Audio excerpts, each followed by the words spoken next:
I'm Danny. I am Ben. We are very grateful alcoholics. Very grateful. Yes.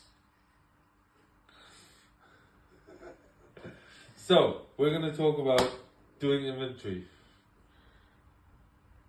Because if we don't do inventory, we will become crazy. We're already crazy, but if we don't do inventory, we'll become crazy in a bad way. And we'll act on our crazy thoughts. Yes.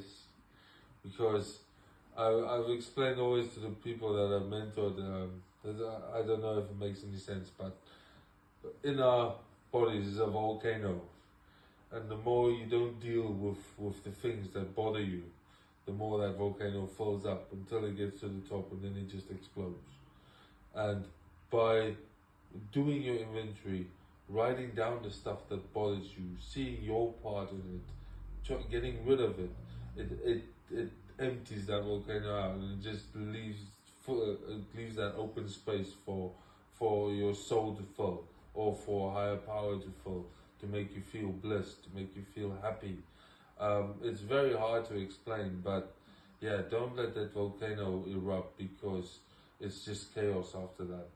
And it's such a simple thing to do. A pen and paper can be so powerful. You have no idea. Yeah, mate. Pen, paper and a prayer, I say. You know, it goes away. I didn't think I held on to resentments, but I had to make a list as part of my recovery, you know, of all the resentments I've ever had. When we talk about cleaning outside of the street, so this is what we've done to do that, you know. And you know, my first resentment, I was in nursery, and I tripped over the ABC climbing frame and cut my leg open. So I had a resentment against the teacher for not going up and, you know, checking the playground was clean. It was on a corned beef tin, and I'd walk up to my mum sort of when I cut my leg, and the face she pulled at me, you know, filled me full of fear, and I started crying. So my second resentment was against my mum, and I've held on to these resentments for 38 years. You know what I mean? Yeah. I can still remember it clear as day. And yeah, there's been, you know, like I say, when I got to work on my inventory, it took me 8 months. 8 months, 20 minutes a day, just writing down all these resentments, you know, teachers, people I was in sports clubs with, schoolmates, you know, work colleagues, family members, myself, you know, loads of resentments against myself for stupid shit that I'd done when I was drunk. Or stupid shit that I'd done when I weren't drunk, just stupid shit in general. And then we look at ourselves, you know, and then we look at what part we had to play in that resentment. You know, I had a resentment against somebody for sticking their fingers up to me when I was driving and cutting me up. And I think, you know, how has it affected me? It's affected my pride, it's affected my self-pity, my self-centeredness. It's dishonest, you know, because I've done that in the past. It's arrogant, because I think I know better than this guy. Yeah. You know, and then, you know, doing that time and time again for every resentment you've ever had. You know, I had thousands of these resentments, and I keep writing these defects of character down. And before long, I realised it's not the resentment, it's my reaction to the resentment. Yeah.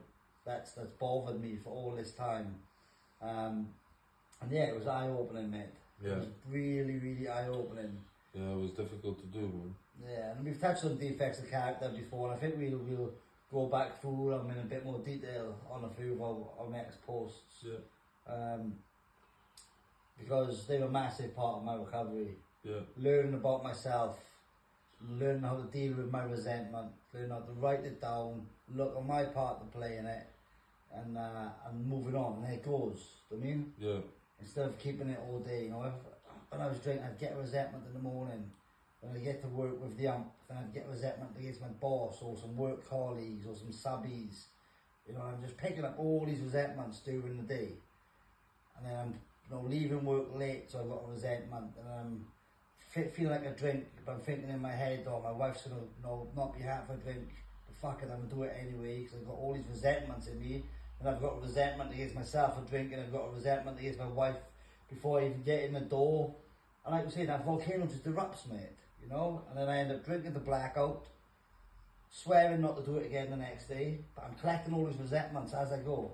I do the same thing. Never cleaning house. Day after day after day. You know, when I've done my moral inventory and I shared all of this deep, dark shit with my higher power and with, you know, somebody armed with the facts of alcoholism, yeah, I felt a lot lighter. Can't lie. You know, the clouds didn't part and I didn't have this spiritual awakening at that point, but I definitely felt lighter. I definitely felt lighter. 100%. Everything felt lighter. Yeah. I got out of that car after I shared with my higher power and another person of understanding. As soon as I got out of that car, it's like a massive weight's been lifted. I don't know if that's what they mean with parts clouding and all that shit, but oh mate, I just felt different. Yeah. I had a smile for no reason on my face. It was strange, but I really liked it. And I just keep having it now, and I keep living on this bubble, which is really, really cathartic and really amazing. The wonderful feeling clearing the wreckage of the past. Yeah. But not regretting it, not wishing to shut the door on it, because all that experience lets me help somebody else, do you know what I mean? And lead us to where we are now. Exactly that. And it also, by doing that, makes you able to spot your defects of character really quick. So when you start going down this rabbit hole, then you can immediately spot it, stop it, get it out. And yeah, who wants to live in misery? Not me. It's optional, bro. Misery is optional, 100%. So yeah, look, if you think you're collecting these resentments, you don't know how to deal with them, if everything's winding you up and you're angry, see it, say it, sort it. and you just don't know what to do with yourself, drop us a message. Something wrong with this guy. Please follow, like and share. Thank you for watching.